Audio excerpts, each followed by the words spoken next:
नमस्कार। तर चला पहिल्यांदा माप बघूयात। तर सुरुवातीला इथं मी रुंदी घेतलेली आहे 10 रुंदीचा, म्हणजेच हा 30 साइजचा ड्रेस आहे। आणि गळ्याची रुंदी घ्यायची 2.5 आणि त्यानंतर गळ्याची उंची हवी तेवढी मी इथं पहिल्यांदा 4 घेते। तर गळ्याची उंची आपल्याला जशी हवी तशी घ्यायची आणि गळ्याला आकार सुद्धा पाहिजे तसा द्यायचा। तर आता शोल्डर 6 घ्यायचा, 30 साइज असो 32 साइज असो 6 घ्यायचा, ठीक आहे। त्यानंतर खाली मुंडा सुद्धा 6, जेवढं शोल्डर तेवढाच मुंडा असतो, म्हणजे मी तरी नेहमी असंच घेते। त्यानंतर मी इथं गळ्याला पान आकार दिलाय, म्हणजे पान गळ्याचा आकार दिलेला आहे इथं मी।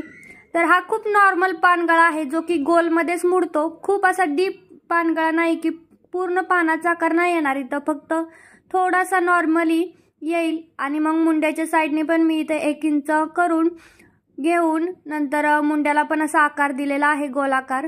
त्यानंतर इथं उंची घेतलेली आहे मी 13 घेतली इथं।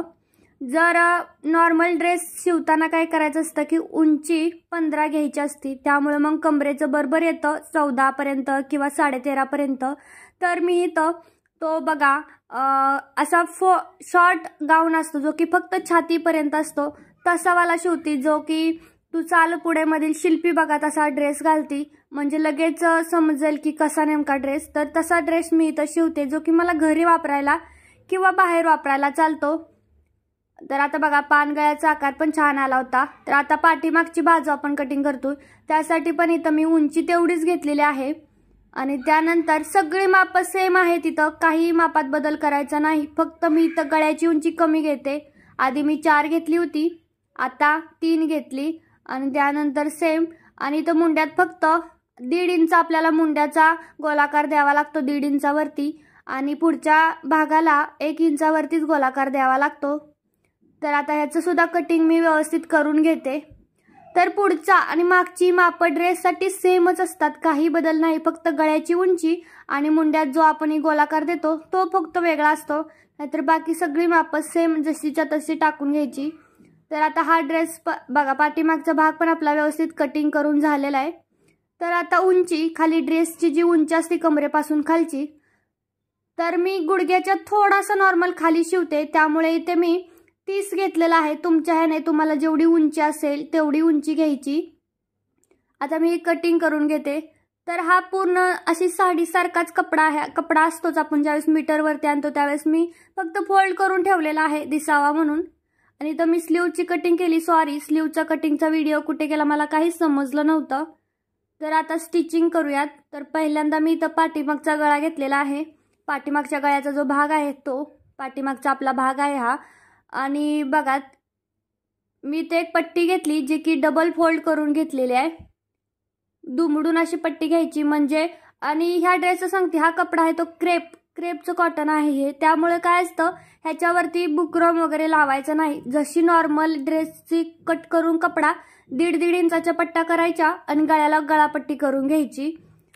ह्याला बुकरम वगैरे लावायचं नाही, खूप खराब दिसतं, कारण हा ड्रेस आहे ना तो खूप म्हणजे असे छान दिसतात, हलके असतात घालण्यासाठी, त्यामुळे भरपूर लोक हे असेच ड्रेस शिवतात। तर आता इथं छोटे छोटे कच देऊन घ्यायचे जेणेकरून फिनिशिंग छान द्यावं म्हणून।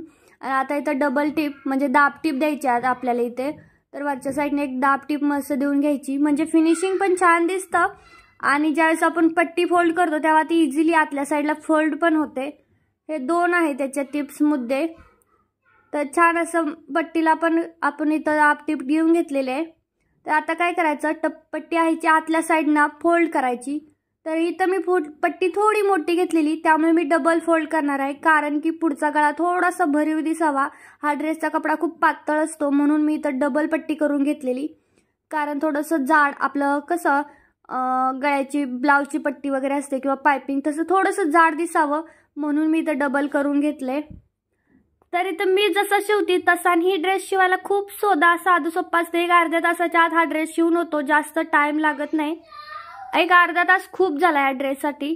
तर आता वरून साईडनं एक शिलाई मारून घ्यायची, पहिल्यांदा एक टिप द्यायची साईडनं कडेकडेनी, कपडा आतल्या साईडला फोल्ड बरोबर झाला पाहिजे, कारण आतनं पण व्यवस्थित दिसलं पाहिजे आणि बाहेरचं फिनिशिंग तर व्यवस्थितच आलं पाहिजे आतल्यापेक्षा।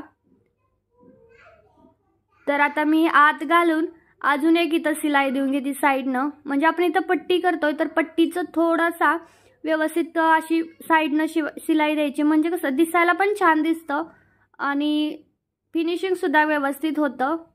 तर त्यासाठी तर आता आतनं मुडपत व्यवस्थित असं हळूहळू करायचं, जास्त घाई करायची नाही. घाईमध्ये काय होतं, फिनिशिंग पण बिघडतं आणि व्यवस्थित असं येतच नाही. तर त्यासाठी हळूहळू करायचं, जास्त असं घाई करायची नाही. घाई करताना नेहमी चुकतं. तर बघा आता व्यवस्थित असं गळा एकदम छान असा रेडी झालेला आहे. हा पाठीमागचा गळा आहे. तर आता पुढचा घेऊया. तर पुढच्या गळ्याला काय करायचं, 1.5 इंचाची पट्टी करून घ्यायची. ही पट्टी थोडी मोठी होती म्हणून मी थोडी कट करून 1.5 इंचाची करून घेतली आणि सेम त्याच पद्धतीने डबल करायची आणि मग शिलाई लावून घ्यायची. ह्यामुळे खूप जास्त सोपी पद्धत आहे बरं का ही. ह्यामुळे पटकन होतं आणि जास्त पट्ट्या किंवा जास्त ती एका साईडनी शिलाई करा आणि ते तसलं भानगड येत नाही. त्यामुळे तर डबल करायची आणि मग शिलाई देऊन घ्यायची.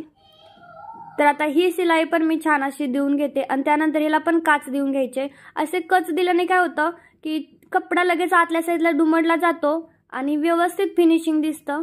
तर आता ह्याला सुद्धा आपण दाब टिप्स देऊन घेऊयात. तुम्हाला समजतंय का, मला कमेंट करून कळवा की हा मला समजतंय की मी जे सांगते ते कळतंय वगैरे. तर आता इथून एक कडेने अजून एक शिलाई देऊन घ्यायची. तर मी ह्याच पद्धतीने सगळे ड्रेस शिवते, जे की फ्रॉक, लहान मुलींच्या फ्रॉक वगैरे असतील त्या सर्व मी ह्याच पद्धतीने. तर आता पानगळा आहे त्यामुळे थोडंसं लक्ष देऊन करायचं आणि सेम त्याच पद्धतीने एक साईडने एक शिलाई द्यायची, कारण आतली पट्टी पण जाम बसते आणि दिसायला पण छान दिसतं. तर पुढचा गळा पण बघा मस्त असा तयार झालेला आहे.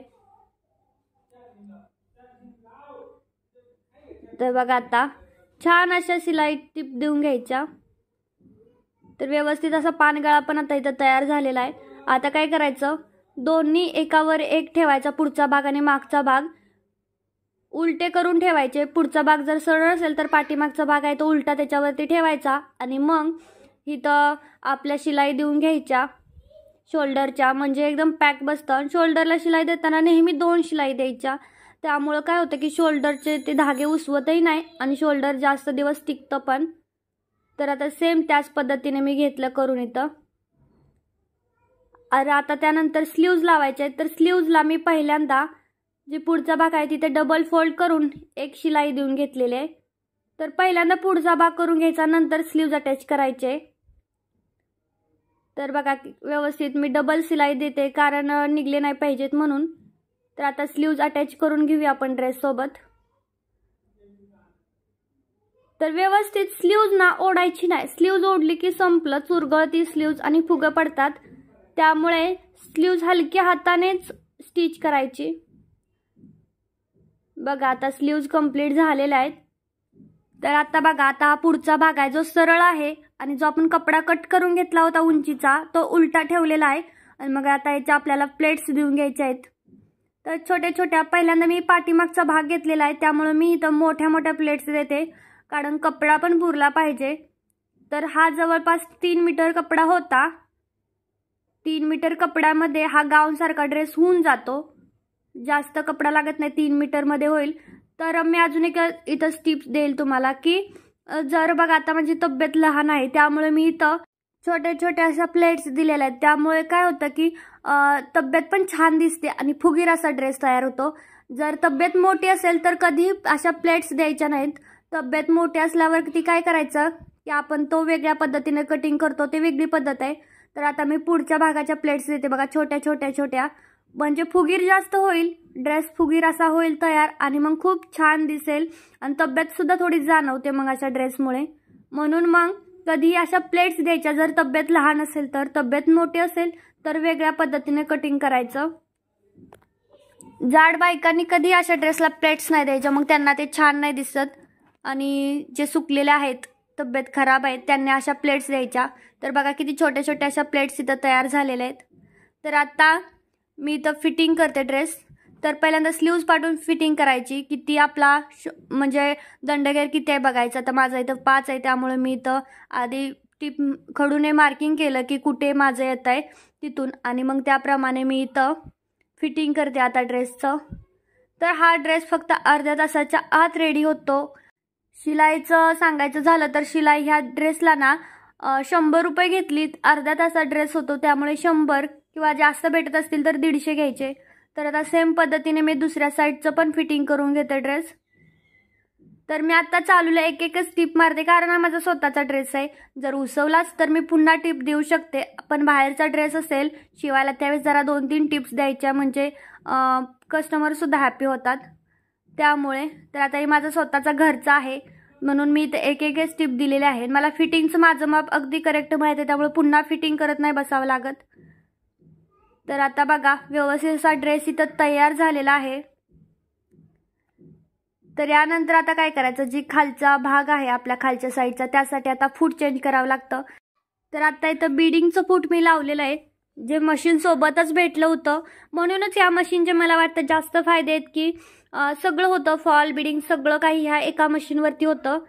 तर आता बघा ड्रेस मी उलटा ठेवलेला आहे आणि एका साईडने असा वरती पकडायचा, तिथे होल असतं त्या फूटलाच, एका साईड नाही त्या होलातून बघा पुढच्या साईडला तुम्हाला दिसत असेल, तर तिथूनच आपल्याला कपडा पुढं सरकवायचा, म्हणजे एकदम व्यवस्थित असा गोट तयार होतो आपल्या ड्रेसला। आणि इथं पट्टी नाही लावायची, मला तरी वाटतं की ह्या ड्रेसला काय होतं, गोट केला की नाही खालच्या साईडनं तर जास्त छान आणि अट्रॅक्टिव्ह दिसतं, पट्टी एवढी काही खास दिसत नाही।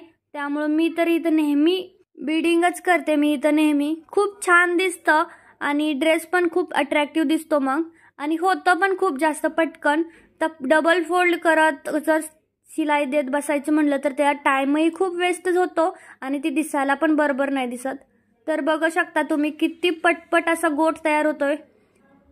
तर खूप मस्त आहे हे, ह्या मशीनचे मला हे फीचर्स आहेत ते खूप आवडतात की हे बघा आता पायपिंग किंवा खूप सारे ह्याच्यावरती बटन, आपल्याला तर बटनाच्या वेळेस पण बटन पण लावता येतात ह्या मशीनवरती, हुक पण लावता येतात, तर सगळं एकदम लावता येतं। पण मी कधी हुक लावले नाहीत अजून, पण बटन होल मी तयार करते ह्या मशीनवरतीच, फक्त बटन हाताने लावावे लागतात आणि बटन होल या मशीन बटन पण लावता येतात, पण मी कधी त्याच्या भानगडीत पडत नाही। तर आता इथं बघा मस्तपैकी असा गोट तयार होतोय, म्हणजेच आता बीडिंग इथं आपलं तयार होत चाललेलं आहे। तर खूप इझिली होतं आणि ड्रेस सुद्धा शिवायला खूप सोपा जातोय। तुम्हाला समजतंय का मी जे काही शिकवते ते, मला नक्की कमेंट करून सांगा। व्हिडिओ आपला आवडत असेल तर नक्की लाईक करा, शेअर देखील करा।